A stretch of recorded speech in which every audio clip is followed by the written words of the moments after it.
And we are live. Happy Friday, everybody.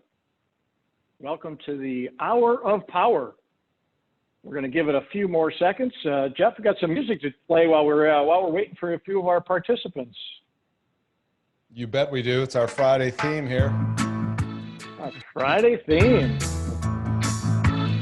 All right. Can you hear that okay? Yeah. Right. I can hear it great. 5 o'clock somewhere, I think. It's getting me into that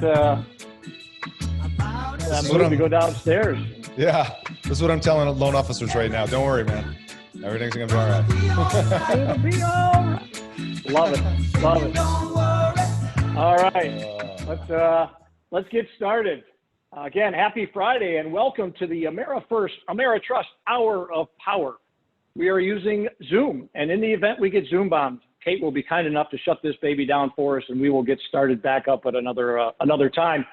Also, as a reminder to those AmeriFirst employees and AmeriTrust employees, the countdown has begun. Thursday is the deadline for your LMS courses. So this weekend would be a great time to spend a couple of hours, and yes, trust me, it will take you a couple of hours to get through those courses. So be sure to get that done. You do not want Dustin and I really Dustin to be calling Wednesday or Thursday, and we certainly don't want to cut off your credentials. So with that said, we're going to open up the Q&A.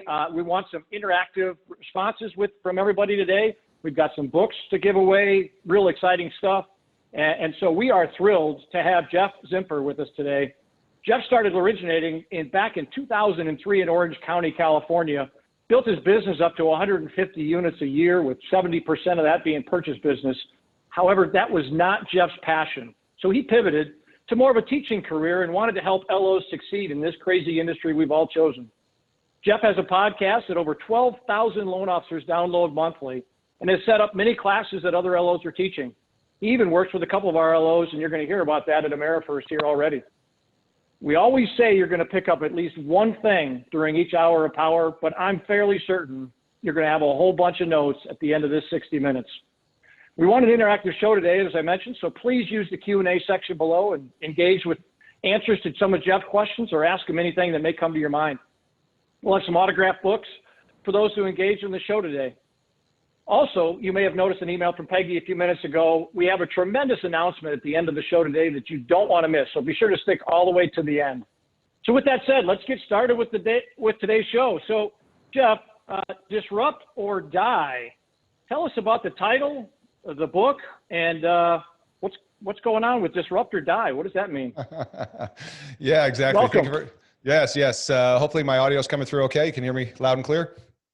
Awesome. Okay. So yeah, Disrupt or Die. First of all, before we begin, there's two people. First of all, let me just say I'm grateful to be here. Thank you for the opportunity to collaborate with, you guys, a great professional team, culture. There's a lot of connections I have to people at this company at various levels. And two people had reached out to me recently.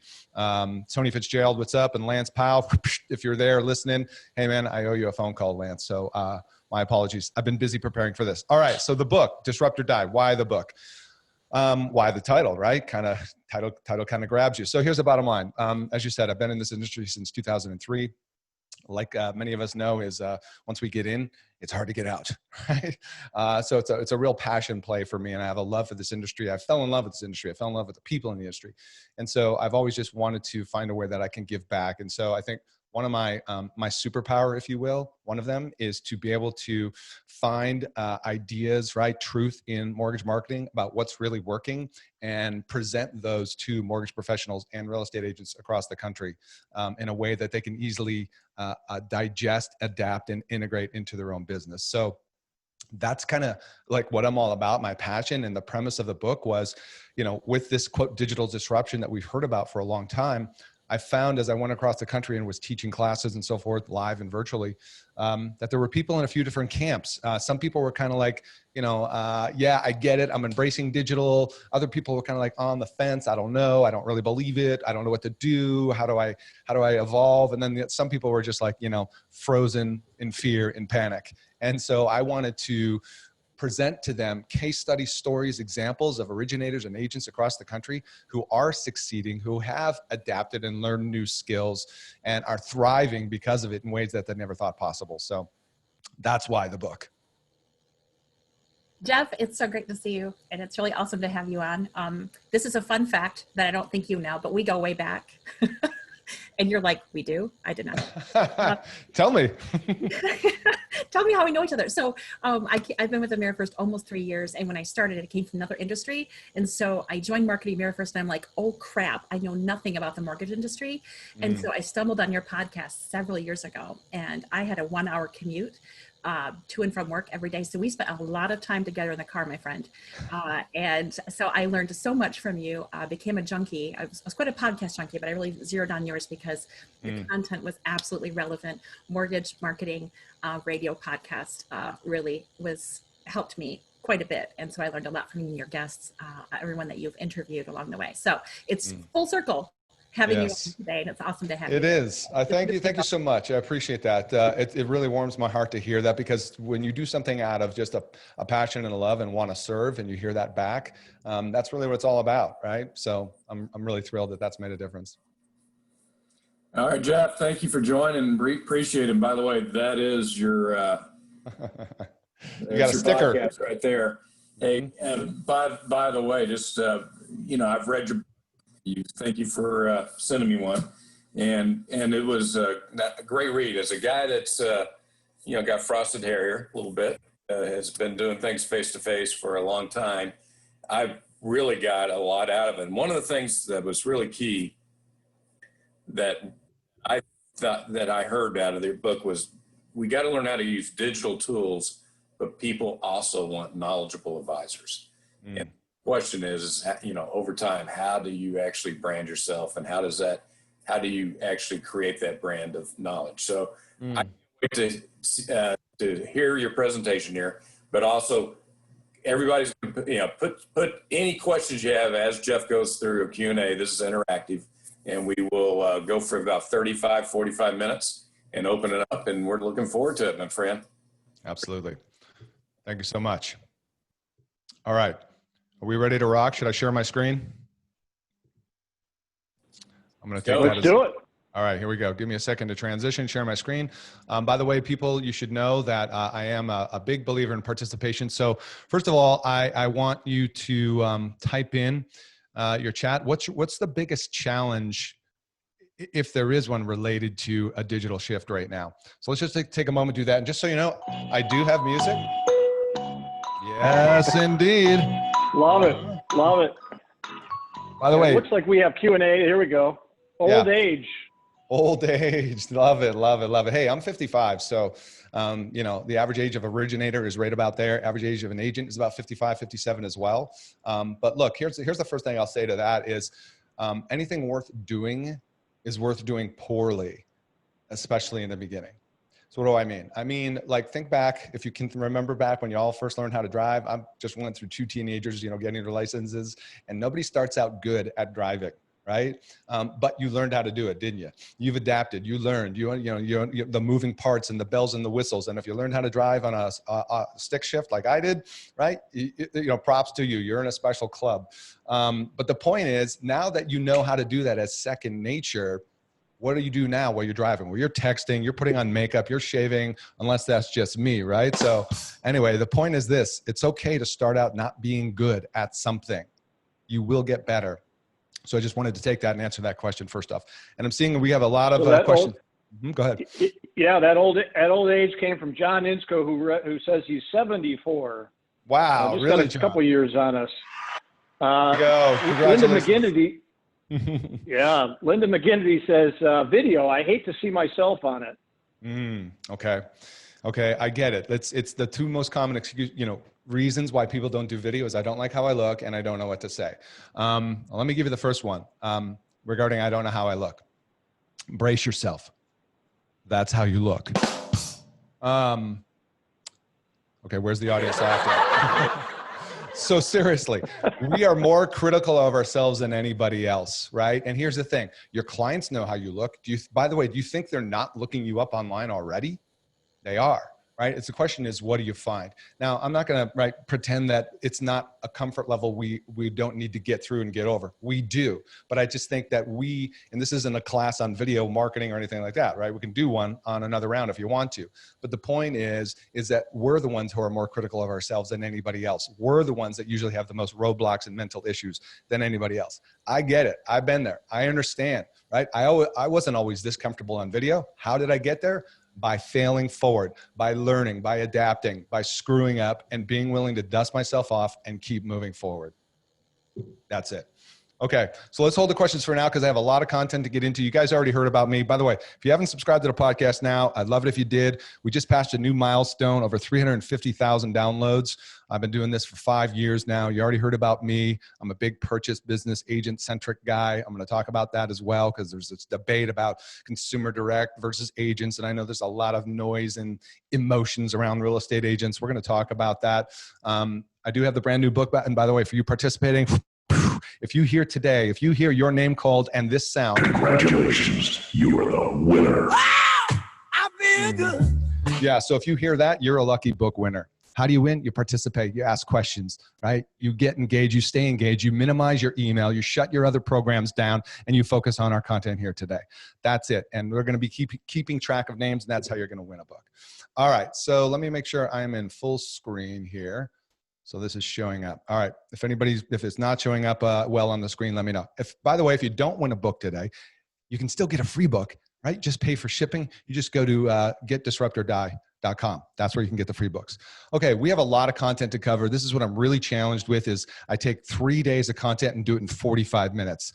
Yeah. How's that? So what I need is 100% full commitment from you, and you're going to get it from me. 2 parts to this. Number 1, we're going to talk about the 5 trends driving the digital real estate shift. And number 2, how to become a modern mortgage originator and disrupt-proof your business.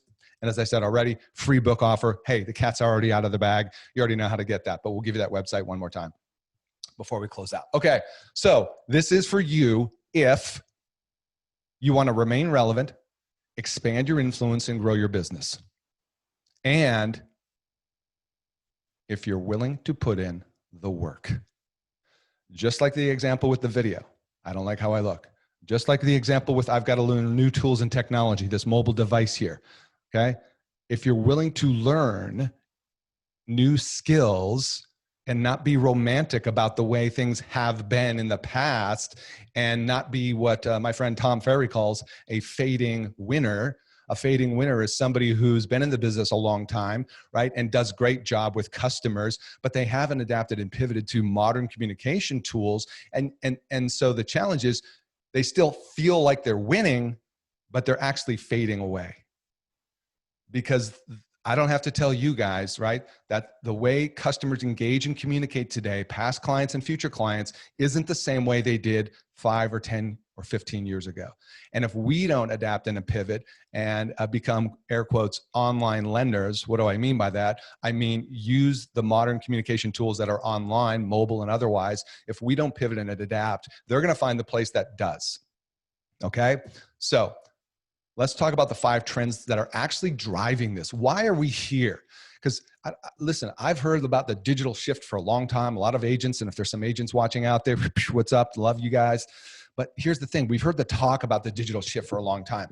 And then it's like, it never happened, and it never happened, and then it slowly happened. And real estate's one of the last industries to be, quote, disrupted, right? If you think about what's happened to, travel agents and airline and booking hotels and all that kind of stuff, what's happened in banking, right? So let's take a summary of like, why do we have what's going on?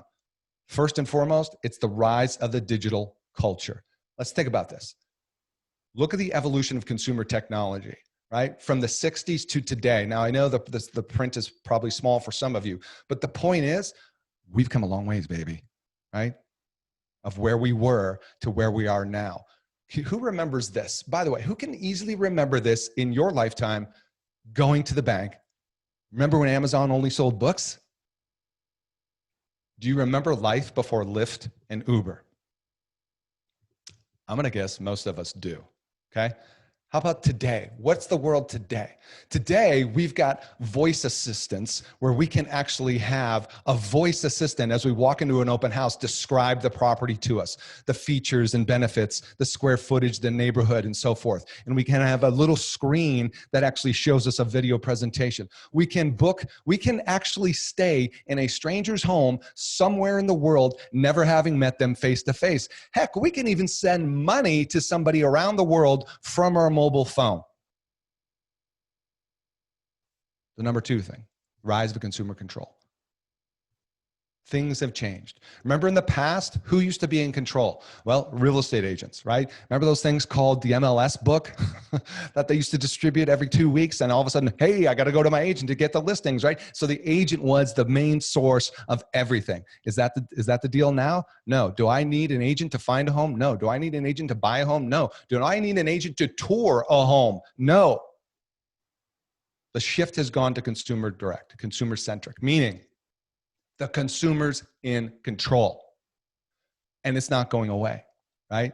It's a growing trend that's been evolving, as you can see. Every single one of you, you prefer to be in control, don't you? I'm shopping for a car. I prefer to be in control. Do I want to deal with a bunch of dealers and salespeople calling me? No. What am I going to do? I'm going to get on sites like Carvana and Auto Trader and Kelley Blue Book and all these sites that make it easy for me to consume, research, and digest information till I'm ready to make a decision to engage. The same thing is happening in mortgage and real estate. Okay? The number three shift that's impacting us is the rise of mobile. This one's pretty obvious. Look at the growth in mobile app downloads in just 3 or 4 years. We've gone from 141 billion mobile app downloads to over 200 billion mobile app downloads. People are so comfortable using their phone for technology today. How about some mobile stats on website traffic? 52% of website traffic comes from mobile phones. 80% of social media time is spent on mobile phones. 50+% of video views are on mobile phones. Let me ask you a question. Which would freak you out? And feel free to, somebody want to chime in and tell me what the responses are on this. Feel free, what would freak you out more today? Losing your car keys or losing your mobile phone? What would you say? And let's see what some of the answers are. Losing my phone, from Brian Hyatt. Phone. Phone for sure. Phone. My Why? mobile phone. You know why? Because your entire life exists here. And because you have access to the entire world right here from the palm of your hands. According to the NAR, 71% of buyers found their home, the home they bought, on a mobile device. Number four, the rise of social media. Right? I mean, I could just say this and be done. Let's move on. But the point is this, the growth of social media, the number of people using social platforms obviously has exploded in the last 10 years, right? With Facebook still ranking at the top with 2 billion monthly active users. 2 billion, okay? That's one heck of a lot of people. YouTube comes in second, right? And then there's obviously Instagram and these other ones bubbling up. But the point is this, is that this is where the attention is, right? This is what people say they use every single day. YouTube, Facebook, Instagram, right? Et cetera, et cetera. The question is, are you there? Are you present? Can you be found? And then the fifth trend that's driving the digital real estate shift is the rise of the disruptors. Who are the disruptors? Well, it's fintech, right? It's the iBuyers, right? It's the battlefield basically is what it is for the consumer mindshare. It's these real estate companies that were once real estate companies that are now marketing and technology companies, right? It's everybody wanting to get their hands directly to the consumer. And so the industry is even more fragmented and the consumers are even more confused about who to go to, who to trust, because they have so many things coming at them from so many different places. And they're looking for simplicity, right? And reduction in friction. Right? Reduce the friction in the transaction process. So these are the big trends, the 5 trends that are driving the digital real estate shift. And the reason why the digital real estate shift is here and happening and has been accelerated is 2 reasons. Number 1, because we're more comfortable with technology than we have ever been in the history of human beings. Number 2, The other thing that just kicked the digital real estate shift in the tail and accelerated it, what do you think it is? Does anybody know?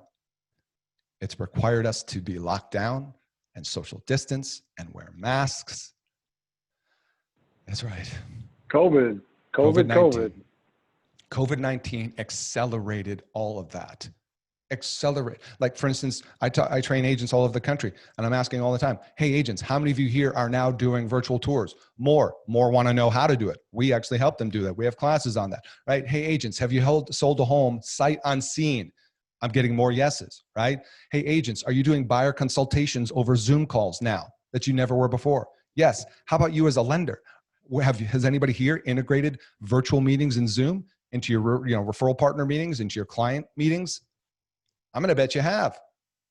Hopefully some of you during COVID actually adapted and started to use all you had left, because you had no face-to-face anymore. All you had left was this: mobile phone, digital devices. The question is, if you didn't take time then or now to learn and evolve and add some of those elements to your overall business communication process, you're already behind the 8 ball. Because what I'm hearing from realtors right now is, hey, you know what? Did you know that buyers used to go out and look at an average of 10 homes in person? Well, that's changed, right? Now, how about I just do about 8 or 10 virtual tours? Let me pick the 2 I actually want to go see in person. And so customers are starting to ask, do we really need to get together face-to-face? Can't we just do it? Don't you have an online app that I can do this? Don't you have digital signatures, right? Mobile notary, that's something you're going to see coming up in a big way as well. So I've set the premise, hopefully. Does everybody agree this makes sense? The rise of the digital real estate culture. Those are the key reasons that's driving all this, right? Now let's get into part 2. What do we do? How do we adapt and become a modern originator and disrupt-proof your business? This is where you're going to probably have a lot more questions and dialogue coming in. And my challenge, once again, is I'm going to try and stay on a pace because I have a lot of content to share with you guys.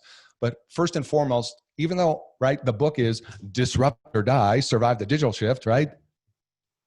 I still believe, and data proves, that if you want to survive and thrive in your business long-term, if you want to remain relevant, even in the digital shift, the first place to focus is your past clients, your referral partners, and your sphere of influence. How you do that may change, right? The tools that you use to do that may evolve and change, but we can't deny the fact that the number one source of business is going to be your past client database and referral partners, I believe, moving forward even still. Look at the stats from the NAR 2020 Generational Trends Report. Almost 90% of buyers use an agent to buy a home right now this year, okay? 92% of those aged 22 to 39, even more, are still using agents. By the way, what group of people are in that range, 22 to 39? What do we call them? What do we call them? You know what it is. Millennials, right? The largest segment of buyers that have ever hit the market, and your future new buyers are in that group. And they're still using real estate agents. So what that tells me is this, is if there's an average of 5, maybe 6 million homes sold a year, agents touch about 80% or more of those homes. So if I'm an originator and I think, gosh, what are going to be my most reliable go-to sources of business that are going to be the least costly for me, the most efficient, the highest conversion rate? Well, I'm going to have agents as part of that bucket. I think that would be a smart strategy. Agreed? So let's not pretend that, like this whole talk about digital, that agents are being disrupted and going away anytime soon. They're not, right? There are some alternatives being presented out there, right? iBuyers and such and so forth, right? The role of agents has clearly changed. Some people have got that news, other people haven't, right? But the point is, people still, they want the high tech and the high touch. People still want to engage with a knowledgeable real estate mortgage professional to help guide them along the journey. They're seeking a guide, okay? Some more interesting stats, all right? This is how buyers, first-time buyers, chose a lender. This comes from the McKinsey Retail Banking Customer Experience Survey. 40% of first-time buyers chose their lender because of the realtor. 37% because of friends and family, 31% because of online search. So I want to focus on these three areas for the rest of our time here today, because we don't have a lot of time to cover everything, right? So we got to get some focus. So first and foremost, right? Realtors, still a large source of business, even with the issues that we have around realtors. And I'm going to help you with some of those. Friends and family. What is that? That is your sphere of influence. Okay. That is the online presence you have or don't have to be able to influence friends and family online. So we're going to talk about building your sphere of influence, engaging online, because if all you're relying on is your own friends and family, that runs out pretty quick. And so another way to expand your network of pool of potential buyers is to have a presence online, right? We're going to talk about that. And then of course, online search, that's relevant as well. And we're going to talk about that. All right. Three main focus areas: realtors, sphere of influence, and online reviews. Let's get going. We got a crack here. So rock and roll. First and foremost, I love this topic. Why agents do not send you referrals. I think it comes down to four basic reasons. Number one, they might not have any business. Okay, let's just face it. Maybe y'all are still hoping to get oil from a rock. And look, if they don't have any business, they don't have any business. The other reason is, hey, they're already loyal. Love it. There are loyal, good quality agents out there. Maybe they just don't trust you yet. Okay, or they have no compelling reason to send you business. Here's the big problem and why most originators struggle with realtors, right? Number one, they have a weak value proposition. Great rates, great service, I close on time, right?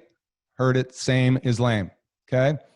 That's the same as lame approach. You're showing up and throwing up with the same approach, same talk track that everybody else has, or you're showing up in the same way that originators have showed up for years, cold calling, right? All that kind of jazz. Hey, let me show you how good I am. Just give me a loan, right? All that kind of stuff. So you're cold calling, you're chasing agents, same as lame marketing. And so most originators have this roller coaster ride with real estate agents. It's up, it's down, it's up, it's down. Right? And that's why, one of the reasons why they complain and struggle with realtors. Other thing is you're trying to go from, right, first date to getting married without any courtship in between. And you're focused on conversion instead of connection. And you're putting the transaction before the relationship. And that's where you have problems. That's where you get into stuff like pay to play and all that jazz. So who here would like to know how to double your agent referrals without calling agents ever again? Yes, indeed. Let me give James Brown wants to know that. So first and foremost, stop selling, start helping. What do I mean by that? I mean, if you know me at all, if you followed me for any time, I'm a big believer in leading with education and educational platform. Okay. So one of the things that I do for my clients is that we provide them a turnkey platform to teach agent classes, both in person and online. And part of the problem for those of you who know of Lunch and Learns or whatever, right? I don't even call it that, that you've done those in the past. Usually it's boring. It's topics agents don't want to learn about. What if you could actually present to them topics that were of interest to them, that added tremendous value, and that positioned you differently than every other LO in town? These are the kind of topics that get agents butts and seats virtually and in person. These are the kind of topics that add value to real estate agents and make them say, wow, my current lender doesn't do that. Yes, I'm open to having a conversation with you about partnering. Couple quick testimonials on that. My buddy, Andy Passmore. This is how you can accelerate your success with real estate agents. He personally did 3 classes, got over 30 meetings, 12 referrals, and closed $1 million in loans. Our friend, my slides, if they'd be working for me here, my friend, Tony Fitzgerald, right? One of our homies. Tony, what's up? Shout out. He's been teaching classes for 2 or 3 years, right? And here's the latest thing he shared with me is that he's gotten invited into a brokerage to teach these classes because they see them as a leader, not just a vendor. So again, we're talking about changing the game, changing the conversation, right? Why should you teach? Why should you consider this? Well, let's talk about it real quickly. Number one, because you're standing out from the crowd. We mentioned that. Number two, it puts you in control. You're not chasing, begging, right? All that kind of stuff. They're coming to you, called reverse prospecting. Now you're attracting agents to you because of what you're presenting to them. You're reaching more agents in less time. We all know it's a numbers game, right? You're having a greater impact and you are seen as somebody of value versus being a vendor, to Tony's point. But I think the greatest reason why teaching classes, be it virtual or in person, is because the biggest challenge that I had as an originator when I started at ground zero, and it took me about a year to really get traction, is I was doing what everybody else is doing. I was cold calling, door knocking, doing open houses, all that kind of jazz. And does that stuff work? Yeah, but it doesn't work consistently or predictably. And so I realized that because I needed to get success fast and get income fast, I needed to have a better way. I needed to get in front of more agents in less time. And so when you teach classes, right, it's a wide net strategy. Wouldn't you rather have your first conversation with 20 agents or 15 or 10 instead of one? Right? And then you put them through a process. First, you've got to create awareness. You've got to attract agents. You've got to engage with them. How do you do that? An exchange of value, right? By sharing education. And then you lead them along a process that converts them to conversations, right? And nowadays, of course, what's the next step? You attended my virtual class. Hey, are you open to chatting about us having a possible partnership? Sure, great. Here's my calendar. Schedule a Zoom. Then we talk, we qualify, we vet, we get to know each other. It's connection over conversion. And now I'm building my database of agents over time. Okay, does this make sense? So real quick, this is the last thing I'll share with you on this, but if anybody is interested, here's my quick plug, mortgagemarketing.pro. We've got a library of classes that are turnkey and ready to go. If you want to learn more, this isn't meant to be a pitch for that, but I just wanted to make sure this is available to you. And good news is I'm an approved vendor with you guys. I'll jump in and pitch for you, Geoff. Okay. Because it's an awesome platform. I've been in there. We spent many months getting this approved. So it is ready to go. So it's awesome. It's great content. It's marketing. It's interesting. And you do a great job, as we can see, in also coaching and training others to do a great Zoom call as well, and a great session. So I'll do your pitch for you. How's that? Oh, thank you very much. All right, round of applause. Appreciate that. Okay, again, it's mortgagemarketing.pro. Write that down. Go there later. Let's get back into our content. Sphere of influence. So we talked about realtors. Now let's talk about sphere of influence, which is online and offline. And again, I want you to think about, it's not just who you know now, your sphere of influence, right? Like your community, the dry cleaner and all that kind of, it's beyond that online. Your sphere of influence can grow unlimited online if you play it right, okay? I love this little quote from Steve Jobs here about what are you known for? Here's what he says. To me, marketing is about values. We're not going to get a chance to get people to remember much about us. No company is. And so we have to be, underline this, really clear on what we want them to know about us. That's the real question when it comes to branding and marketing. What do you want to be known for? It's the brand called you, okay? And let's just clarify for a second, personal brand versus personal branding. And I know this personal brand term is thrown around a lot. It's overused. It's kind of cliched or whatever, but it's still very relevant. And I think it's an important part of how to disrupt-proof your business in the digital shift. So let's clarify. A personal brand is what other people say about you and who they tell. Personal branding is what you say about yourself. By the way, who do you think they believe more? Yeah, what other people say about you, okay? But let me just, first of all, for those of you that are still like unconvinced about why a personal brand matters, I don't know if you know who Gary V is, Gary Vaynerchuk, but he's been known as saying like all you have left is your personal brand. Because you think you're going to win on rates, right? You think you're going to win on platitudes like that. Here's why a personal brand, what you're known for, matters. Because without that, guess what you're left with? Marketing the same stuff everybody else has. So what does that mean? You're immediately compared to everybody else. And so if all things are equal and there's no differentiating factor, what does the choice come down to in most cases? Price. Okay? So if you're perceived to be like everybody else, and I can't tell any difference but between the two of you, then I want it for the cheapest deal. Make sense? Anybody facing that right now? Consumers have been trained to ask, hey, what's your rate? We have to immediately, actually beforehand, even be able to differentiate why you are not like everybody else. Why is this important? Because you'll stand out, you'll grow your tribe, and you'll gain more influence. And that's ultimately the name of the game right now, is gaining more influence, okay? Ultimately, the outcome is about you creating clarity for why people should choose you. Like if I was going to unmute you right now and say, why should I choose you? It'd be tough. You'd be put on the spot. I know what I've heard before because I close on time, right? Because I have 20 years of experience. Does anybody else?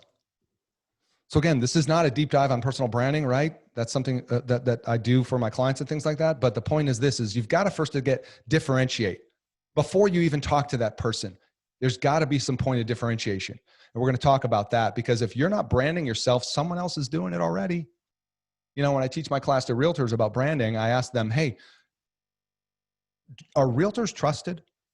Is there a trust issue with real estate agents out there? Yeah, right? I think there's a trust issue with like virtually any industry, except nowadays, right, for the first responders and people like that, right? Those are our modern day current heroes. But if you're not known for anything, you're not standing for something, then immediately I'm going to be like, it's all about price with mortgages, right? What's the desired outcome? Why build a personal brand? Why go through all the work? Here's why. Everything important is in red. Because you want to have the reputation, authority, and presence to connect with people and build trust and relationships that lead to business. Without that, you're a commodity. And if you're a commodity, once again, the P word, price. So how do we build a personal brand? Would anybody like to know? Let's see. Do we have any live people out there? Let's get some activity. Come on now. Does anybody want to know how to build a personal brand? Let's know. All right. Let's see. I'm going to actually look into the questions for a moment. And it's time to give away a book. I'm trying to bring up the questions on my screen. Hey, Geoff, here. before you do that. Yeah. You can go in the answer. Yeah, you can look down the Q&A. Yep. Before you look into the questions, do you have that noisemaker that gives it a huge applause? Yeah. Do it. That's for you, dude. That's for you.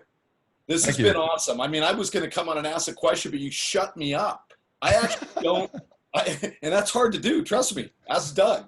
But your presentation is dead on, and I think it's so good. I need you to do that applause one more time for yourself. Go. Oh, thank you. Okay. Yeah, that's it. So I like it, man. So look, let's open it up. But the questions are there. I think your content is dead on, and let's hit it. All right. So Craig, if you could, Craig, read a couple to me, because I can't open it right now. So just give me a couple of what's your biggest challenge with personal branding? Anybody go? Let's give away a book on the first best question. Yeah. Bring it on. Bring it on. Let me give you one.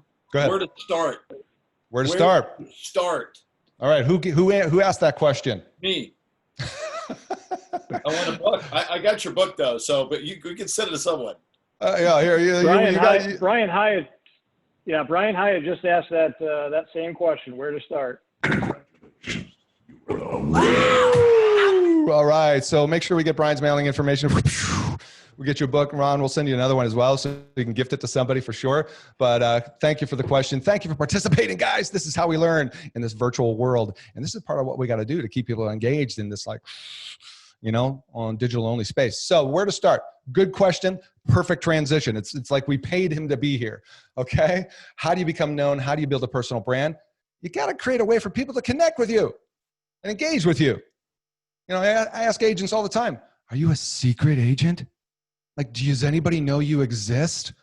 I ask agents, what's more important, being well known or getting results for your clients? And then the battle begins. Results, being well known, results. Let me tell you, it's both important. But if you're the best, most professional, most knowledgeable mortgage professional in the world and nobody knows you exist, it doesn't matter, because you can't serve anybody if they don't know who you are.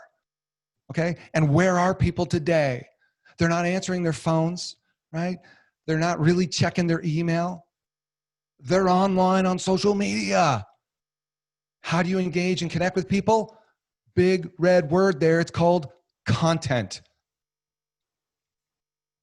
What you create, that's how you engage. That's how you begin the journey of having a personal brand. Have something to say, and say it where people are paying attention.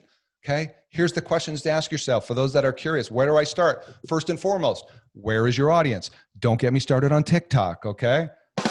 Yeah, because they're not there.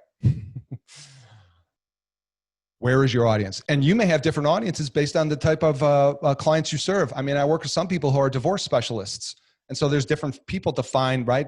People going through that situation. So where's your audience? Where are they active? And where are they searching for content? Here's what we all know. They're searching for it. And what's the number one thing people look for? What do you think the number one thing that consumers look for, huh? What is it? It's...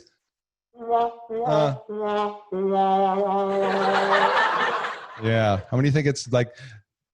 this is the guy, by the way. You can't beat him. He's officially number one for rates. Okay. So unfortunately, if you want to claim being number one for rates, you're out of luck. This guy's got you beat. So you think that's what they look for? No, right?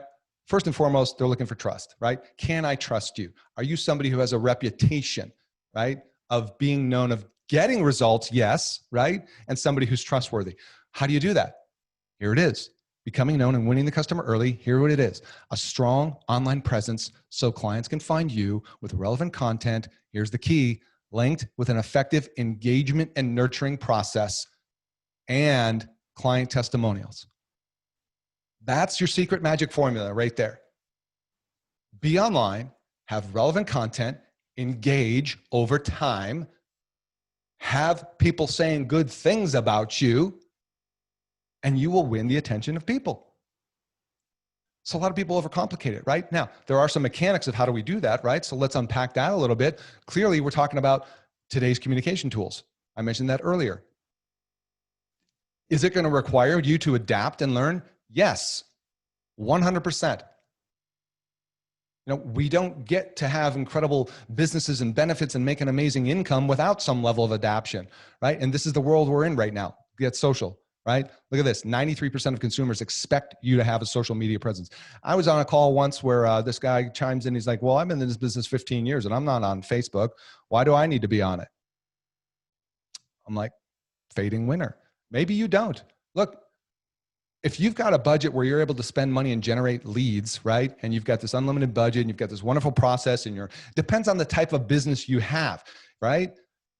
For most of you, the type of originators that I believe that you guys are, right? You are referral based first and foremost, realtors, sphere of influence, financial planners, et cetera, and all that kind of jazz. But then what's your next source? The worst number in marketing is 1. So if you only have one source of business and that goes away or is disrupted, you're dead. Okay. So this is number one. The number one criteria for even being considered today is being online. I interviewed a top agent up in the Bay Area, Alex Wang. He took to heart the concept of being the digital mayor. You know what the digital mayor term is? It's like what you need to realize is today in the modern world, we are digital media brands and our back end is mortgage. So he took that to heart, and up in the Bay Area, Silicon Valley, one of the most competitive areas in the market, he was able to grow his business. He did, and when I interviewed him was 2019, 80 million in transactions. 50% of that roughly came exclusively from people finding him and engaging with him online. Okay? So, and what he said to me was, online is the yellow pages of today. If I can't look you up, you don't exist. Or if I look you up and I find a graveyard, I find that your last post was 2017, right? You're out because you're being evaluated. And if you're not producing content, you basically don't exist. One of my favorite authors, Seth Godin, right? He's talking about how do we win this game of attention? First of all, it's about frequency. Why? Because frequency leads to, look at the underlying words he has. Frequency leads to awareness. Awareness to familiarity, and familiarity to trust. And trust, almost without exception, leads to profit. So you can't just show up every 3 weeks. You've got to show up consistently where your consumers are at and where they're paying attention. And that, ladies and gentlemen, is online. Okay? So Geoff, I want to interject here real quick before we move on. Yeah, I'm not a big social guy. I'm 55 as well. I haven't taken quite that step. And Jim Gaffney asked what I think is a good question. And how do you deliver that you are great at what you do without looking like a salesman or being pompous? And then also Katie Henry chimed in about the consistency factor, which I know you just talked about. Yeah, 2 great questions. And I have to say, it's interesting. The dynamic of without looking too salesy or overly promotional. there's a difference in age groups. Like I said, I'm 55, and a lot of the younger people that I work with, the millennials, right, are more comfortable putting themselves out there.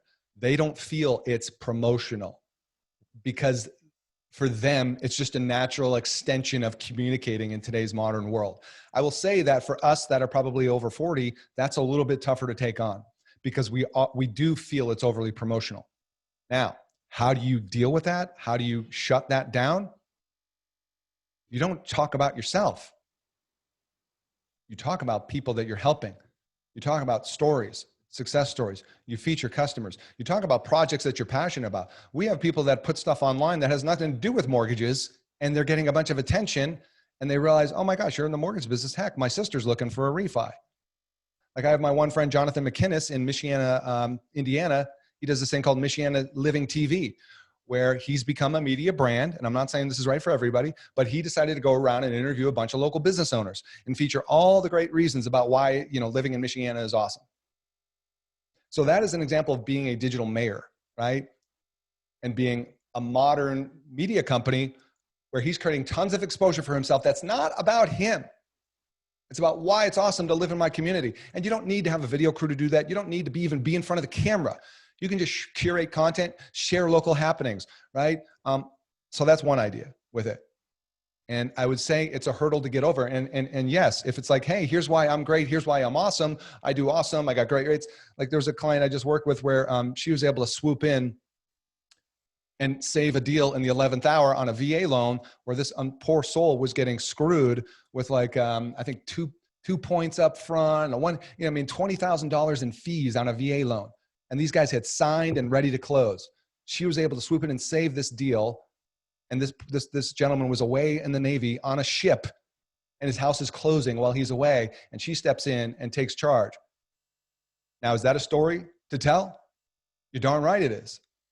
Whether it's him telling the story or her saying, hey, you know what? Here's what I love about the mortgage business.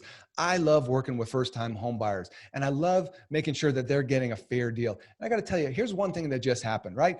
One of my clients was working with this other lender. Here's what happened. Boom, boom, boom, boom, boom. And here's what I love. I love to be able to step in and help people. And now, Johnny Jones home buyer saved himself $20,000, and he's in a brand new home. And that's one way I just love taking care of our clients, especially because he's serving our country. That's kind of an example. I don't know if that helps answer the question, but that's one example. What do you love your to friend, do? Sorry? Your friend Tony chimed in too. And I was just going to say, Tony chimed in, Tony Fitzgerald says, don't promote, come from contribution and offer education. A couple of good avenues. Right. Education, you never go wrong with leading with education. By the way, and thank you for Tony for bringing that up. I have an example to show you in a minute here. So let's get into this and I'll come back with some more examples. So reach times frequency, here's the formula. Reach, how many people are you reaching? How often, right?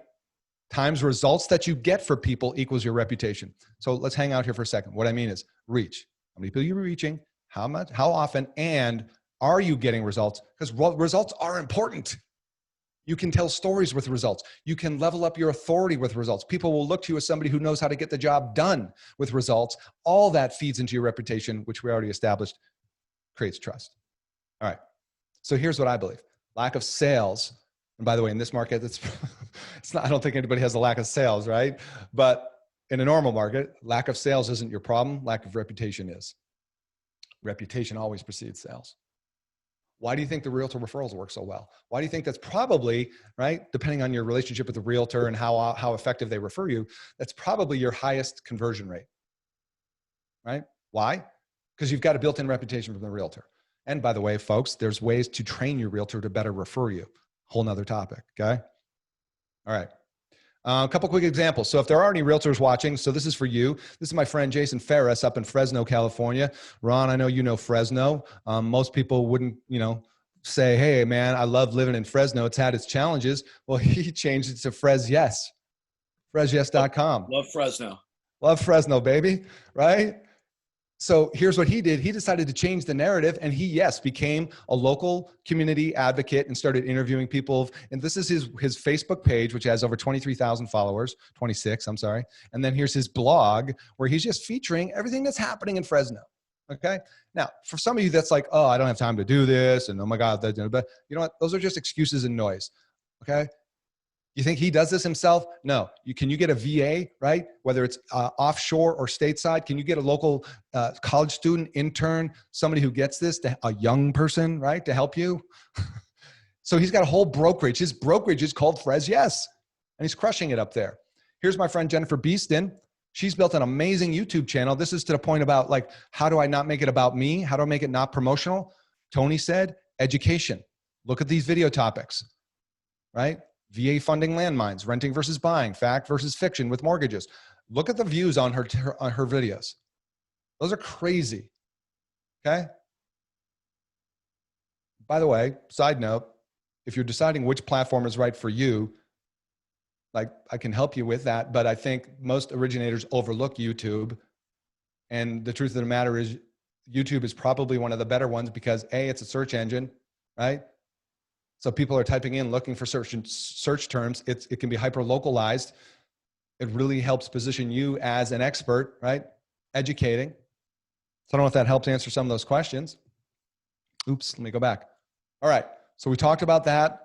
Talked about having a presence online, showing up, and I want to make time at the end so I can answer more questions. Let me finish up by saying the last part of what we talked about here, remember, was realtor referrals, sphere of influence, database, all that kind of jazz. We talked about showing up online, right? And then now we're talking about online reviews. Critical. Look at this other stat from the McKinsey Banking Customer Survey. First-time homebuyer said that learning, either through online reviews or word of mouth, that a lender delivered an exceptional customer experience was the most important factor in their decision to choose a lender. Guess what they didn't say? Rate. Am I saying rate's not important? No, it actually was the number 2 thing. So, but I mean, come on. Generally, we all have roughly the same interest rates. But will people pay more because you're perceived to be an authority, because they see lots of success stories, because they've heard through others or read reviews that you do a great job for people? They will. Many people will pay for that. Everybody? No. And part of that is also you got to get clear on who's your customer. Because if you're going to try and win that guy or gal who's grinding you over an eighth of a point, just, hey, that's not my customer. So I don't know what you guys do for online reviews, if you use a software, a platform, or service or whatever, but I'd say it's incredibly important. But remember, it's not just online reviews. Look what it says. Word of mouth.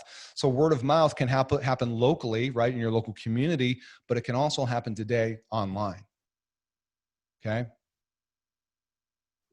So how many people are talking about you online? That's why you want to start to strategically think about, post-client closing, what do I do? Do I capture a video testimonial? Do I ask people to go to my, 3 destinations to post a review? Do you feature customer stories? Are you getting the pictures with your clients virtually or in person, right? Hey, congratulations on the new home. That's called word of mouth. That's called proof. And the last thing I'll say about online reviews is, look, it's the new currency of trust. They trust online reviews 6.5 more times than traditional advertising. So if you think just running ads is going to be the solution to your success long-term, they don't trust ads. Am I saying don't do ads or they don't work? No, I'm just saying no one trusts ads that much, right? It's a whole process. So let me close this out by saying, hey, you got to get tech friendly. Who's going to win the digital disruption? The people who win the customer early are going to have a high tech plus high touch, superior client experience. Those are the ones who will remain relevant and thrive. If you aren't doing anything different or out of the ordinary with little wins for your clients at different milestones along the way to create wow factors, whether it's sending them the edible treats to their office, whether it's doing the bomb videos, whether it's sending them post-closing gifts, whether it, whatever it is, we've got to celebrate the wins along the way, because people won't remember what you say, they'll remember how they felt about the experience. Make sense? So in summary, let's close it out. Number 1, develop your personal brand, right? And that means to everyone. Referral partners, database, sphere of influence. That's your number 1 foundation coming out. Number 2, you got to become known. Why? Because you need to win the customer early. You're up against some big players. Quicken just filed an IPO. Zillow's in the mortgage business, right? On and on and on. They're trying to capture customer attention. But guess what consumers prefer? The localized expert, the guide to help them along the way. That's how you show up with your content marketing and engage, and obviously have a great customer experience and build your online reputation. Ultimately, remember, it's the most human brand that wins. Don't overlook technology and efficiencies. I can tell you, I'll close up by this. My personal story, when I moved here to Vegas 3 years ago. I'm in the business, obviously, right? And so I got out here, we're working with our realtor, and I didn't know any lenders out here at that time. Besides that, I kind of like to test these things out and see what happens just for fun. So, okay, right, give me a referral. So she gives me a couple of referrals, right? And I get a referral. And this is, by the way, on a Saturday. Okay, so we found our dream home, right? And it's like, we got to make the offer, and it's like a really competitive market. And so I needed to get a pre-approval, right? I didn't do that first. Oh my gosh, I'm so silly. So anyway, contact this lender. Here it is on a Saturday. And pretty much it gets to, all right, go fill out my online app. Cool, I do that. And by the way, this story is in my book too, as well as a lot of other examples. But so I fill out the online app. Here it is Saturday. And you full app, by the way, credit pull. I load in my assets, connect my bank accounts, soup to nuts. Monday comes, and I'm thinking, dude, we got to make an offer, right? The pressure. Monday comes. What if I had a crickets button? I'd play it. Nothing. Tuesday comes. I get a call from an assistant on the team that says, hi, I see, that you filled out such and such online app, and, we'd really love to talk to you and, take the next steps or whatever. I'm like, it's Tuesday. Wednesday, I get the automated video email from this loan officer. Welcome to XYZ company. We're so glad to have you as a client. For the next steps in the process, we're going to do this, this, this, and this. And I'm like, really? Epic fail, right? Why? Well, first of all, there was no speed to get back to me, number one. Number two, you wasted a whole day on Monday. So that clearly doesn't demonstrate a good customer experience. Number three, you relied on automation to try and build a relationship, and your automation failed because you had no idea that I was completely dissatisfied and unhappy, number one. Number two, we didn't even have all the documents and everything needed for that video to go out at that time. So that's when you're relying too heavy on tech and automation in place of human connection. So it's a combination of both. All right? Did you guys get ideas today? Let me know. Am I going to get one of these? All right. If we got a few minutes left, I will definitely take some questions. We definitely do. Peggy, I know you've kind of jumped in a couple of times. Are you? Did you see? I'm turning on my video. Okay, I think my video because it's like. I think you're going to have to. Reach. I think you're going to have to authorize overtime for your team and the marketing department, but that'd be a good thing.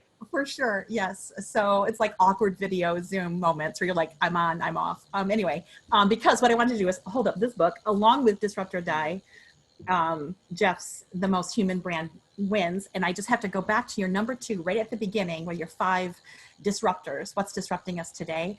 And I feel like 1, 3, 4, and 5, everyone knows. And we skip over number 2. And I will give a book away for who remembers what number 2 was. Go ahead and type it in. It is the customer.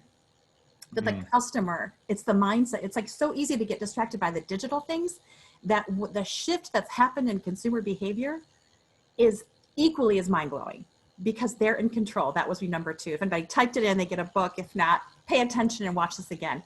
The customer is in control. The customer is the marketer. And so I just love that you talked about that. Geoff, I just don't think we can say it again. People are forming human and emotional connections with the person behind the brand more than the product or the service itself. Right. I just love that you're talking about, we've got to do this. We've got to use the channels that we have today that we didn't have 15 years ago and still show up as humans and as people. So loved everything that you said. I just had to. Thank you. It's a great book. I interviewed good Mark. Stuff. We'll definitely go a couple minutes as long as you're okay, Geoff. We got a couple of minutes, a couple other questions here. Jason Pugh has been very interactive throughout the show, so I'd like to make sure Jason gets a book. So we got Jason, the backdrop. we need to give him a little. Congratulations. You are the winner. There we go. There we go. So he's a newer LO, and he's asking if your referral network is small and non-existent, what would you do initially online in videos or through social network platforms to at least get in front of them and grab their attention and start that relationship? Yeah, great question. I think, the short answer is obviously you have to show up consistently over time with something think about what information do they want to hear? What are they struggling to learn? What are the challenges they're having? If we're talking about realtors, like, during the whole COVID situation, and that's still relevant today, I'd be presenting content that demonstrates why this is not 2008. Right? Why the housing market is doing strong and why it's poised to do very well. So this is where I think us as originators also need to level up our education to understand what influences markets and rates and what's really happening with housing, so that we can, educate our referral partners and clients and community at large, which obviously levels up kind of our expertise and cachet as well. Perfect.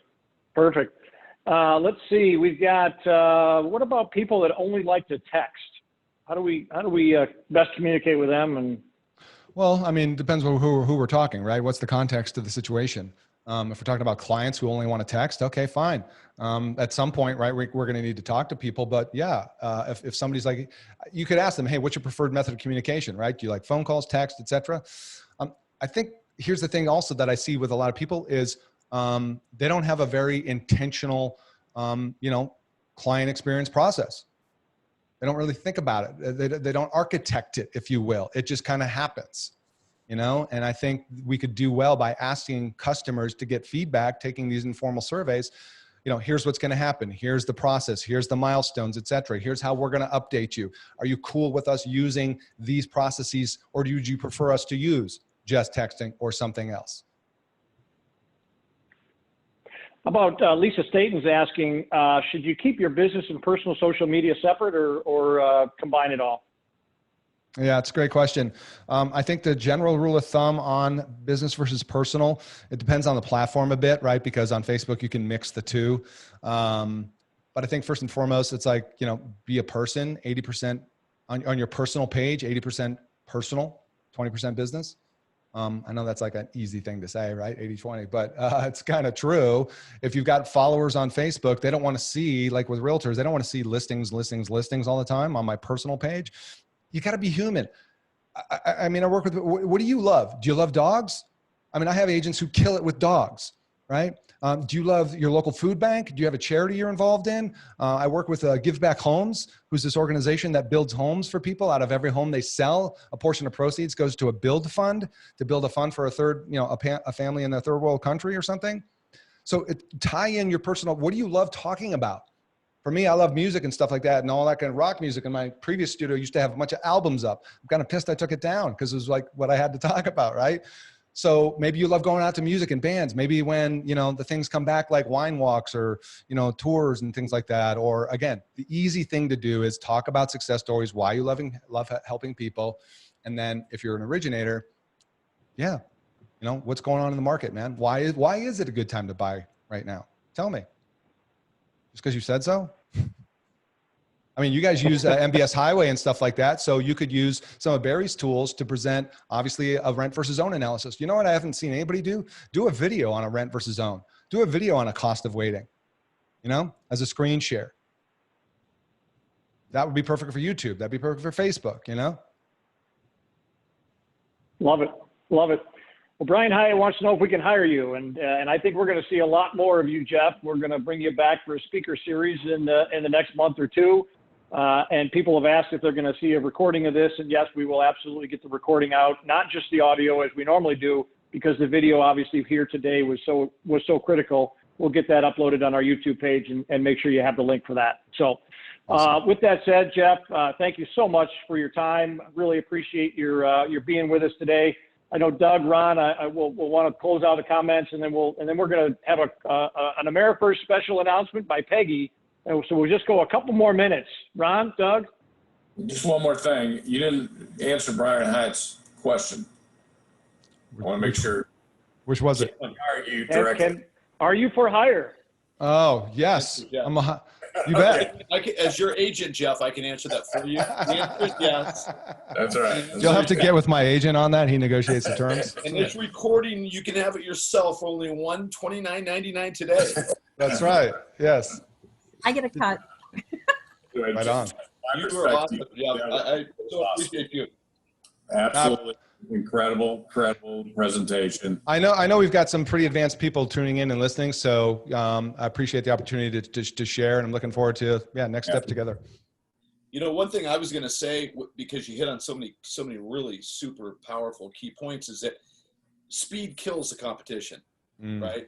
And I think when you look at some of the greatest originators today that haven't jumped digital, is because they kill competition right now just by their greatness.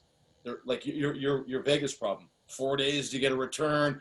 Yeah. A killer LO already got that deal done on Saturday. Right. Exactly. It was over. Game was over, and it was on the phone taking the application for you. Not go on my website and do this. So, but I think your point is really, the fading winner.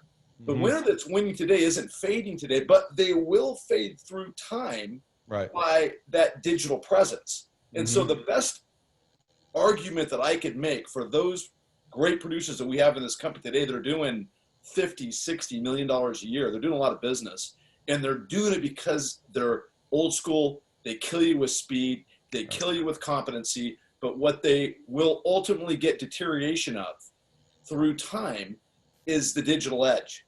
Yeah. And I think that was the greatest part I got out today from you, was just that it's not that they need to jump and give up. They actually need to do the opposite. They need to add a little piece at a time to their already great platform, so they don't get chipped away at the edge by the person that's posting social and picks up a lead. A person that can't maybe get right back to right away, but they can start building their competency and content that's great and just start showing it more.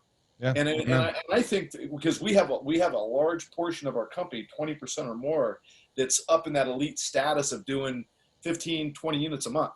And those people are just killers. I mean, they're just grinders. They go out and get it because they return their phone calls in 5 minutes. They're on top of the stuff. They're problem solvers. They do it in their head. Those people are very, very hard to find, but they also through time could be a fading winner. And today they didn't know that. So I got that message, and I love that. I appreciate everything you've done today, and you won me over. Even before today, you won me over. So thank you. Good feedback. Awesome. All right. So well, just for sake of time, ties into my one. Yep. Go ahead. Oh, sorry. Go ahead, Geoff. I was just going to say, you raised some good points, and that's why I also wanted to, part of the reason why I wrote the book is that I feature stories in here of people who are succeeding using, quote, old school methods. So it's not to say that that stuff doesn't work. Here's my last thing I think I'll say about marketing, right, so everything works, like cold calling, whatever you want. Everything works, but it doesn't work equally well for everybody everywhere. So you just need to adjust. Like, does door knocking work in Manhattan? No. Prior to COVID, right? Did it work in like Idaho? Yes. But again, look what happened. COVID came along and everything was removed. So the question is, what were you doing during that time? You're sitting on your hands going, hey, I can't do business. No, that was the time to learn these new skills and adapt, because if anything, like, who knows what's coming next, right? And more importantly, again, it's what are consumers doing? Where's the attention? And to your point, Ron, it's like we're competing for attention. The market's more fragmented. We didn't even get deep on like iBuyers and what Zillow's doing and Open Door and OfferPad and all those guys. It's just a matter of time before, and they all have mortgage divisions, by the way. Okay, so all it is fragmenting choices for the consumer. So it's going to be harder for them to pick, because it's like, oh my God, well, Zillow, I'm already shopping over here. I can get a mortgage from them. Why are you different? Why shouldn't I choose them? And if you're not in that conversation and engagement, people are going to get burned. We hear it happen all the time from other big lenders out there, right? Where people get burned, unfortunately. So show up and talk about what makes you great. Why should I choose you? Don't bag on the other person or the other company. Here's why we're different. Like with scripting, I'm trying to tell those, and you know this. When you get on a phone with somebody, the first 2 minutes should be, oh, so you referred to me by Billy Smith over at RE/MAX. Awesome. Billy's an awesome agent. He's fantastic. He's one of the most professional agents, blah, blah, blah, blah, blah. He referred me to you because here's why we're different. It's kind of that Todd Duncan scripting. So there we go. All right. And my takeaway, just adding on to Ron's, was I love the first day to marriage. And I think that's so important in what you're talking about right there is don't rush it, right? I mean, just slow drip it, prove yourself, give them value, and they'll get there, and they'll get to that wedding chapel and wherever. So anyway, thanks again, Geoff. Really appreciate all of that. Look forward to what the future is between Geoff and AmeriFirst, AmeriTrust, and that relationship and that partnership and that friendship, even more importantly, will grow. So thank you again. So Peggy, what is the great news that ties right in with what Geoff's talking about? It's What do we got? It's like, seriously, this is so awesome. Okay, Geoff shared that 93% of your customers expect you to have a social media presence. Did I write that down right, Geoff? Yes. So we know that this has been a pain point for the field for a long time. It's been a pain point for our team because how do we scale? How does a team of 6 scale social media support to 300? And that's been tough. When you called for, can I get some help on social media? It's so hard for us to say no. And so we have looked and searched, and we have found a kick bleep social media. Do you have a sound effect for that? Social media platform that is driven by AI, machine learning, and AI, and it's going to help us support and scale all of your social media presence. Now, I cannot say this enough, and you're going to hear me say 1,000 times, or you're going to get annoyed with me. We can't be your brand locally, but we can help support you with content, with great content and evergreen content, using the AI technology to support you being human and spending more time being human locally, posting pictures of your dog, because we're going to take over a lot of the content that we can keep the content out there moving. It's going to get better because it's driven by AI. And so it's a content machine that's going to be pushing just really great stuff out there and doing it better and better and better because we have the analytics and the machine driving all of it. But that doesn't mean that you can just sit back and be like, social media taken care of. Nope, we're taking part of the robot part of social media so you can focus on the human side of social media. More to come on that. I'm really excited. Stay tuned for more information coming in the next couple months as we roll this out. And just start blowing up your social media. So we're gonna need your help though. We've got to connect you, and that means a phone call, so call me. Just kidding, don't call me, that'd be great. I mean, not all at once, okay. What have you done for me? What have you done for me lately, Peggy? Lately, good Janet Jackson reference. Lately. We're dating ourselves, but yes, it is called Lately. Google it. It is technology that this human loves. And you know I love the human side of what we do, and we can't lose sight of that. And this does both. So there's the awesome fresh. All right. Thanks to everybody for supporting the purchase of this, and more to come. Awesome. Thanks, Peggy. Appreciate it. Appreciate everybody sticking around for a few extra minutes. We know your time is valuable, especially during these crazy times. So a couple reminders. Geoff, let me make sure I get these right. GetDisruptOrDie.com and MortgageMarketing.pro. Right? That's Sure. where we can find you. Yep. All right. Lots of information to follow on that. So everybody, again, thank you. Be smart. Be safe. Have a great rest of your Friday, a great weekend. We'll see you back here on Monday for our breakthrough briefing and our readiness call on Tuesday, 11 o'clock Eastern. Take care, everybody. Bye.